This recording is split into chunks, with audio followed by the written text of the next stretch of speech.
ایک مسلمان کا جس طرح اللہ تبارک و تعالیٰ کے ساتھ ایک گہرا، مضبوط اور سب سے مستحکم رشتہ ہوتا ہے، اور جس طرح اس کا سب سے مضبوط اور مستحکم رشتہ نبی کریم صلی اللہ تعالیٰ علیہ وسلم کی عالی مرتبت بارگاہ کے ساتھ ہوتا ہے، ان مضبوط رشتوں کے ساتھ ساتھ پھر انسان کے تعلقات معاشرے کے ساتھ ہوتے ہیں، کنبے کے ساتھ ہوتے ہیں، پڑوسیوں کے ساتھ ہوتے ہیں، دوستوں کے ساتھ ہوتے ہیں، استاد شاگرد کا آپس میں رشتہ ہے، پیر مرید کا آپس میں رشتہ ہے، بھائی کا بھائی سے تعلق ہے۔ ان سارے رشتوں کے ساتھ ساتھ انسان کا ایک رشتہ اپنے آپ کے ساتھ بھی ہوتا ہے۔ انسان کا اپنے نفس کے ساتھ، اپنی ذات کے ساتھ بھی تعلق ہوتا ہے۔ نبی کریم صلی اللہ تعالیٰ علیہ وسلم نے ایک لفظ کہہ کے نا کہ تم پر تمہاری ذات کا بھی حق ہے، تم پر تمہارے نفس کا بھی حق ہے، تو ہم پر ہمارے حقوق بھی نبی کریم نے مقرر فرما دیے۔ جناب عبداللہ ابن عمر خود فرماتے ہیں کہ سرکار نے مجھ سے پوچھا کہ عبداللہ یہ بات ٹھیک ہے کہ تم ہر روز ہی نفلی روزہ رکھتے ہو اور ہر رات ہی نفلی عبادت کرتے ہو؟ تو میں نے عرض کیا یا رسول اللہ صلی اللہ تعالیٰ علیہ وسلم ایسا ہی ہے۔ اللہ کے پیارے حبیب علیہ الصلوۃ والسلام نے فرمایا ایسا نہ کرو۔ وہ نفلی روزہ رکھتے تھے، ہر روز ہر رات نفلی عبادت کرتے تھے، تو محبوب نے ان سے تصدیق کرانے کے بعد فرمایا ایسا نہ کرو، کبھی روزہ رکھا کرو، کبھی افطار کیا کرو، اور فرمایا کبھی نماز پڑھا کرو، کبھی سو جایا کرو۔ کیوں؟ اس لیے کہ حضور فرمانے لگے تمہارے جسم کا بھی تم پر حق ہے، تمہاری آنکھ کا بھی تم پر حق ہے کہ اسے نیند آتی ہے، تمہاری بیوی کا بھی تم پر حق ہے، اور فرمایا تم سے جو ملاقات کرنے کے لیے آتا ہے اس کا بھی تم پر حق ہے۔ تو یہ لفظ کہہ کے کہ تمہارے اپنے اوپر بھی حقوق ہیں، تمہاری ذات کے بھی تم پر حق ہیں۔ بعض لوگ تصوف اور طریقت کے نام پر بہت مشکل باتیں کرتے ہیں اور بہت مشکل باتیں سناتے ہیں، اور بعض لوگ پھر ان باتوں کا بڑا سخت اور مشکل معنی بھی لیتے ہیں کہ بڑی شدید جد و جہد کرنی چاہیے، ہمیشہ راستہ وہی اختیار کرنا چاہیے جو مشقت والا ہو، ہمیشہ وہی کام کرنے چاہیے جن کے اندر زیادہ دشواری ہو۔ ٹھیک ہے، بعض اوقات مشقت والے کام، مجاہدے والے کام انسان کی نفس کی تربیت کے لیے بڑے اچھے ہوتے ہیں، لیکن ایسی مشقتیں، ایسے مجاہدے جو انسان کو اتنا کمزور کر دیں کہ وہ ضرورت کے جو حقوق ہے وہ بھی پورے کرنے کے قابل نہ رہے، اس کی صحت پر ہی اثر انداز ہو جائیں، وہ آنے جانے والوں سے ملنے کے قابل ہی نہ رہے، وہ دیگر اس کے ذمے جو اس کے خاندان کے، قبیلے کے بال بچوں کے حقوق ہیں وہ ادا ہی نہ کر سکے، تو اسلام اس کی بھی اجازت نہیں دیتا۔ خود ساختہ تصوف اور خود ساختہ طریقت کا جو مفہوم لوگوں نے بنا لیا ہے وہ مفہوم بھی درست نہیں ہے۔ ہمارے بزرگ تھے شیخ المشائخ اور استاذ الاساتذہ حضرت شیخ محمد تحسین رضا خان صاحب بریلوی رحمۃ اللہ تعالیٰ علیہ، 50 سال کے لگ بھگ انہوں نے درس حدیث دیا ہے۔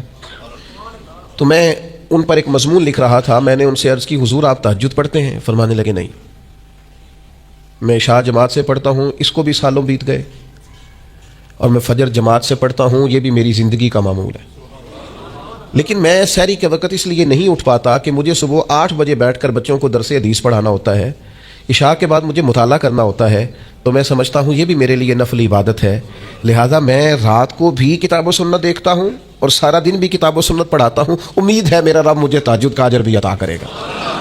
عزیز دوست، آپ یاد رکھیے گا، اس کو سمجھیے گا کہ ہمارے ہاں بعض لوگ بعض چیزوں کو زیادہ دشواری بنا لیتے۔ فلاں آدمی کو میں نے کبھی نفل پڑھتے نہیں دیکھا، یہ طریقت نہیں۔ کیا آپ نے اسے نفل پڑھتے نہیں دیکھا تو وہ صوفی نہیں؟ آپ یہ بتائیے کبھی فرض چھوڑتے تو نہیں دیکھا؟ کبھی اسے ضروریات دین کو چھوڑتے تو نہیں دیکھا؟ اور نفل تو ویسے بھی انسان کا رب سے ذاتی معاملہ، ہو سکتا ہے سامنے والا چھپ کے پڑھتا ہو سکتا ہے وہ کسی ایسے لمحے میں پڑھتا ہو جب وہ سمجھے کہ اس وقت مجھے تنہائی میسر ہے۔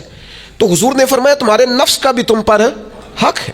جن چیزوں کو اللہ رسول نے جائز قرار دیا ہے وہ کوئی شخص بھی استعمال کرتا ہے تو اس کو کوئی شخص ناجائز کر سکتا نہیں، کسی کو بھی اس کا اختیار اور حق حاصل نہیں ہے۔ بلکہ صحیح بخاری کے اندر سیدہ عائشہ صدیقہ رضی اللہ تعالی عنہ کی ایک روایت موجود ہے، آپ فرماتے ہیں نبی پاک صلی اللہ تعالی علیہ وسلم نے کوئی کام کیا، بعد میں رخصت دے دی، اجازت دے دی، فرمایا چاہے کرو چاہے نہ کرو، نہ کرنے کی اجازت دے دی، پہلے سرکار نے کیا۔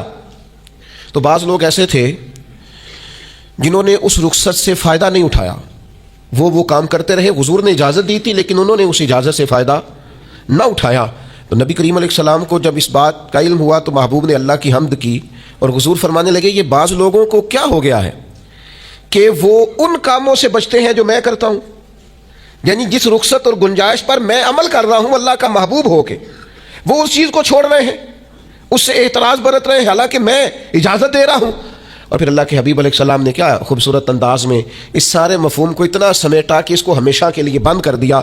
اللہ کے محبوب فرمانے لگے مجھے اللہ کی قسم میں تم سب سے زیادہ رب کو جانتا ہوں اور میں تم سب سے زیادہ اللہ سے ڈرتا ہوں۔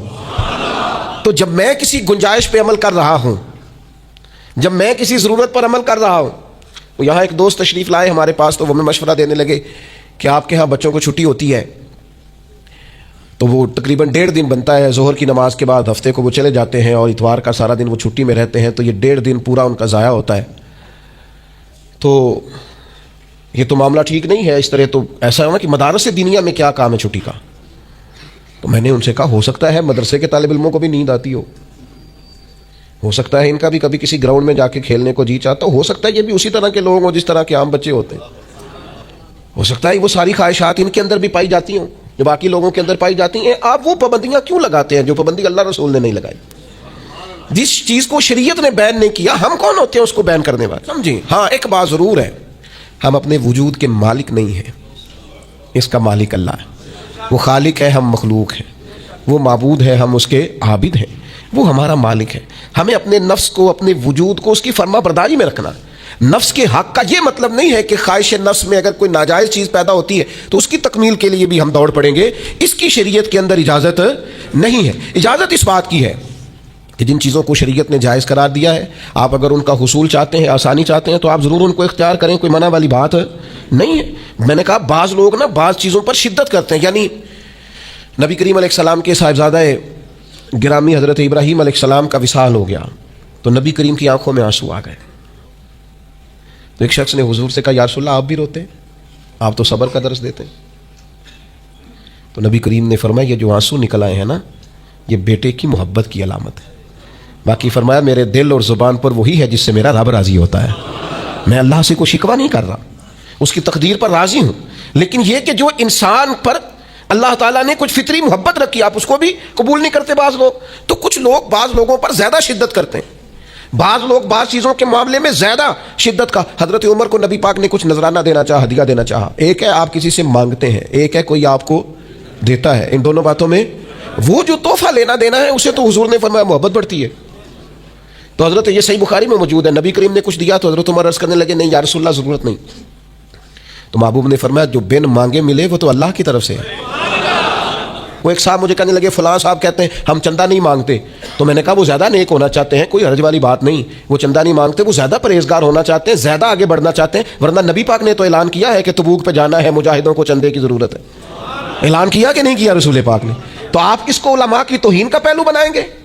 رسول اللہ صلی اللہ علیہ وسلم نے اعلان نہیں فرمایا، اگرچہ مالک کل ہیں لیکن حضور نے اعلان کیا، اور قرآن مجید میں تو کفار نے شکوہ کیا ہے کہ رب ہم سے مانگتا ہے معاذ اللہ۔ اس کا معنی یہ ہے کہ اللہ فقیر ہے ہم غنی ہیں، یا آپ 28ویں پارے میں دیکھ لیں کہ رب کہتا ہے قرض حسنہ دو، تو آپ کیا معاذ اللہ یہ آیتیں دے کے اللہ پر تنقید کریں گے؟ معاذ اللہ ثم معاذ اللہ نقل کفر نباشت کہ اللہ لوگوں سے کہتا ہے میرے راستے میں خرچ کرو، اور ایک جگہ نہیں جگہ جگہ کہتا ہے۔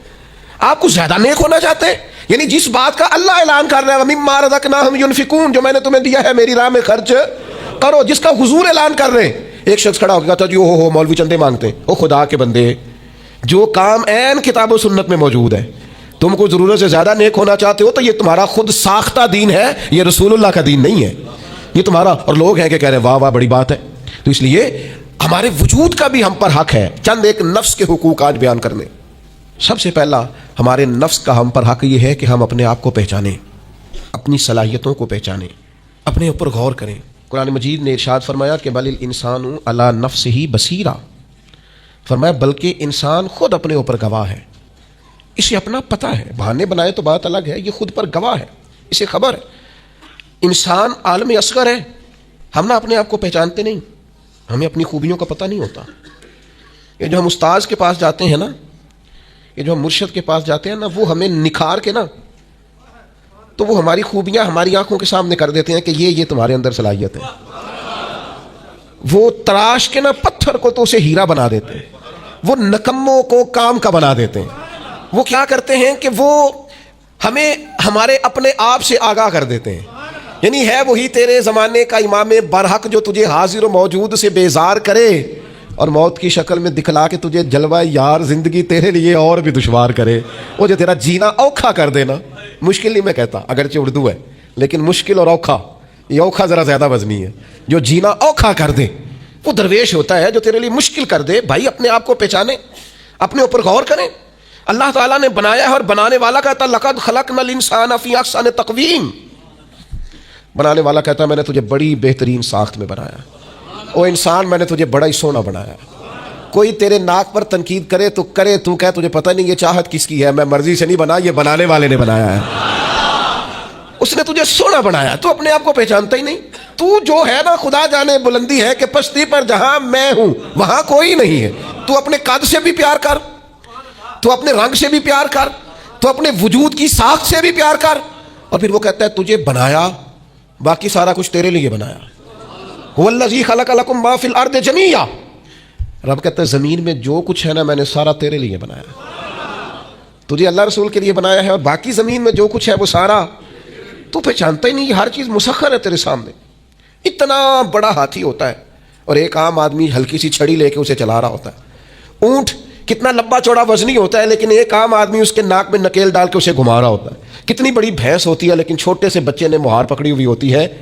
ایک عام آدمی پائلٹ بن کر جہاز پہ بیٹھتا ہے اور منوں ٹنوں کے حساب سے وزن ہے, افراد ہے, لیکن ہواؤں پر سواری کر کے اسے چیرتا ہوا وہ مہینوں کی منزلیں گھنٹوں میں طے کر کے کراس کرتا ہے.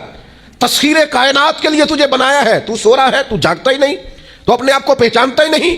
اقبال سے کسی نے کہا میں رب تک جانا چاہتا ہوں, تو اقبال کہنے لگے عجب نہیں کہ خدا تک تیری رسائی ہو, پر تیری نظر سے تو پوشیدہ ہے آدمی کا مقام. تو بندے کے مقام کوئی نہیں سمجھ سکا ابھی تک. من عرف نفسہ فقد عرف ربہ. درویش کہتے ہیں جو اپنے آپ کو پہچان گیا وہی تو اپنے رب کو پہچان گیا ہے. اپنی قدر کو پہچانے, اپنی اہمیت کو پہچانے. آپ کے اندر بڑی صلاحیتیں پنہا ہیں, چھوٹی چھوٹی باتوں میں پریشان ہو گئے, کام نہیں ملتا, کاروبار نہیں چلتا. ہو تیرے پاس بڑا کچھ ہے یار, کام نہیں بھی ملتا. تو اگر وقتی طور پر کوئی حالات خراب ہے تو اپنا قد کاٹ تو دیکھ, اپنا حسن تو دیکھ, اپنی سوچ تو دیکھ, تفکرات تو دیکھ. تجھے بنانے والے نے کوئی کمی چھوڑی نہیں, اس نے کمال کر دیا ہے, قدرت نے رنگ بھر دی ہے تیرے وجود میں. کبھی تو اپنے رب کے شاہکار ہونے کی نظر سے اپنے آپ کو دیکھے, تجھے اپنے آپ سے پیار ہو جائے, تجھے اپنے آپ سے محبت ہو جائے. وہ میں کبھی تنقید کیا کرتا تھا کہ یہ جوان شیشوں اور آئینوں کے سامنے بڑی دیر تک کھڑے رہتے ہیں. تو ایک دن ایک سادے سے بزرگ مجھے کہنے لگے یہ جو آئینے کے سامنے کھڑا ہے نا یہ بھی رب کی تخلیق کوئی دیکھ رہا ہے. یہ کہہ رہا ہے کریم نے کمال نہیں کر دیا مجھے بنانے والا, حد نہیں کر دی, کیا حسن کے جلوے, کیا خوبصورتی اور کیا نورانیت اس نے پیدا کی ہے انسانی. اور پھر یہ جو دیا بن مانگے دیا. ایک بات یہ کہ اپنے نفس کو پہچانے, اور دوسری بات یہ ہے کہ عزت نفس کا بھی خیال کریں, اپنے آپ کو رسوا نہ کریں. اللہ نے عزت دی ہے تو اپنے آپ کو ذلت کی جگہ پر کھڑا نہ کریں, تہمت والی جگہ پہ اپنے آپ کو کھڑا نہ کریں. کبھی اپنے آپ کو اتنا کمزور نہ کریں. جھکنا ہے رب رسول کے سامنے, بلا وجہ دنیا داروں کے, سیٹھوں, نوابوں کے اور وزیروں مشیروں کے سامنے اپنے آپ کو رسوا نہ کریں. کسی کی گاڑی کے پیچھے بھاگ کے اللہ کی دی ہوئی شان کو کمزور نہ کریں. ذلت کی جگہ پہ اپنے آپ کو کھڑا نہ کریں. شریعت اسلامیہ نے مومن کا وقار کیا بیان کیا ہے.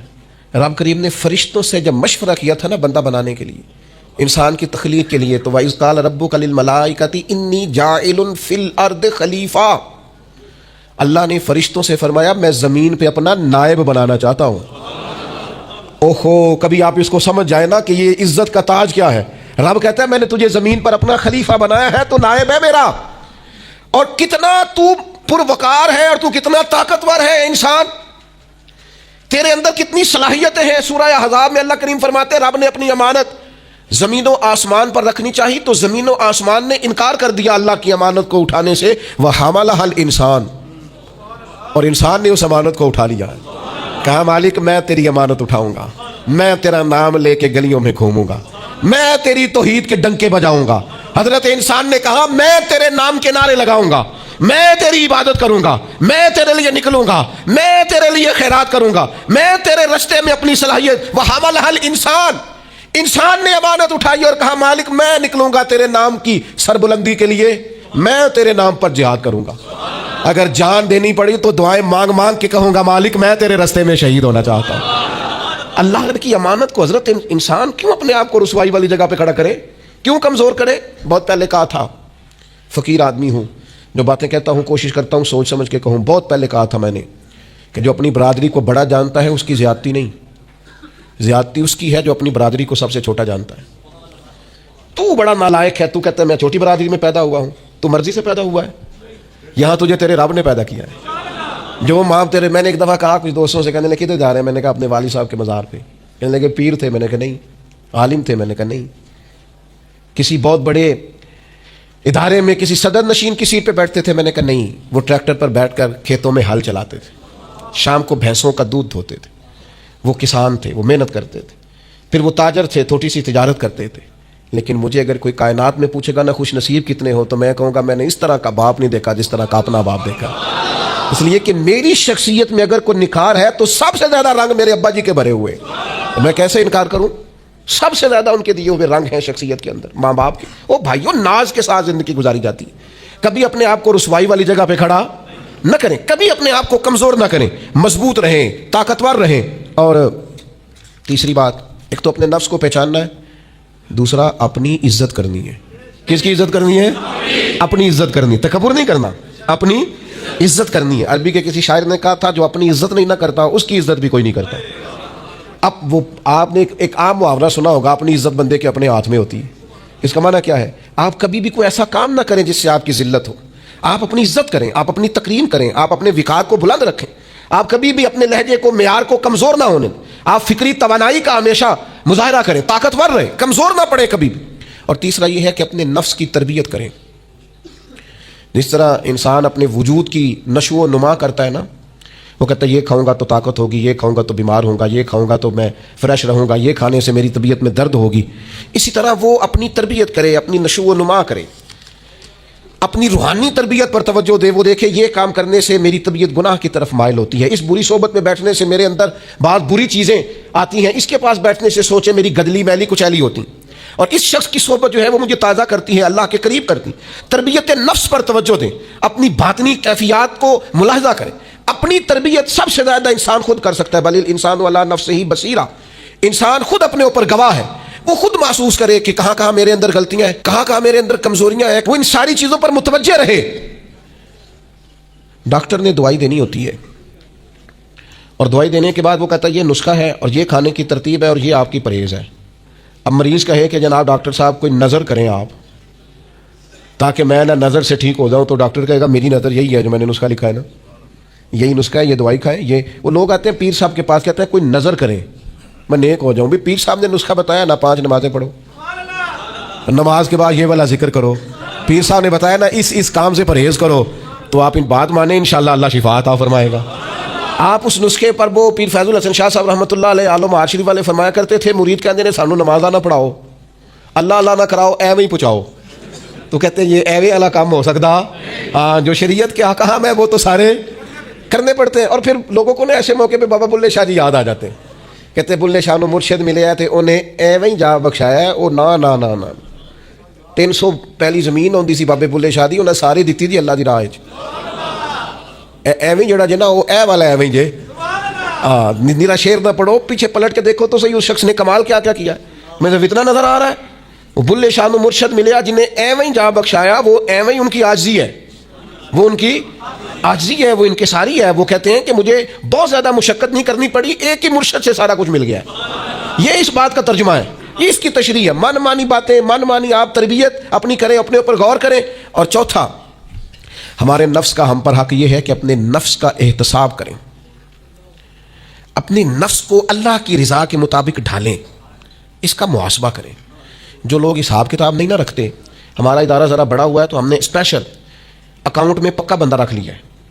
پہلے ایک دوست کام کرتے تھے رضاکارانہ طور پر، شام کو بیٹھتے حساب کتاب کر دیتے، کمیٹیوں میں ایک شخص کیشیئر ہوتا ہے۔ پھر اب ادارہ بڑا ہو گیا، نظم بڑا ہو گیا، کام بڑا ہو گیا، اب وہ ایک آدمی شام کو اگر بیٹھے گا تو کرے گا نہیں، تو مستقل ایک صاحب ہیں جو ڈیوٹی کرتے، نظام کو دیکھتے، کیونکہ اگر حساب کتاب نہ رہے تو چیزیں ٹھیک چل سکتی۔ سب سے زیادہ وہ تاجر ناکام ہوتا ہے جو کمائی کرے اور خرچ کا حساب ہی نہ رکھے۔ جس کو پتہ ہی نہ ہو آمدن خرچ میں بیلنس کیا ہے. اس لیے حضرت عمر رضی اللہ تعالیٰ عنہ ارشاد فرماتے ہیں اپنا حساب کرو اس سے پہلے کہ قیامت میں تمہارا حساب کیا جائے. اپنے نفس کا محاسبہ ضرور. ہم نہ ساری زندگی دوسروں کا حساب کرتے رہتے ہیں, فلاں کہاں سے کماتا ہے, کہاں کھاتا ہے, کہاں پہنچ گیا, کون سی سیاست کی, کس کے پاس اٹھتا بیٹھتا ہے, کہاں سے آتا جاتا ہے, چلاک بڑا ہے, فلاں سے مل گیا, اور ساری زندگی دوسروں کا خیال رکھتے گزر گئی. اس سے زیادہ بھی کبھی اپنا رکھا ہوتا نا, تو بات کہاں سے کہاں پہنچ جاتی. محاسبہ نفس کرنا, اور کتنا کرنا ہے, اس نفس کو قابل بنانا ہے.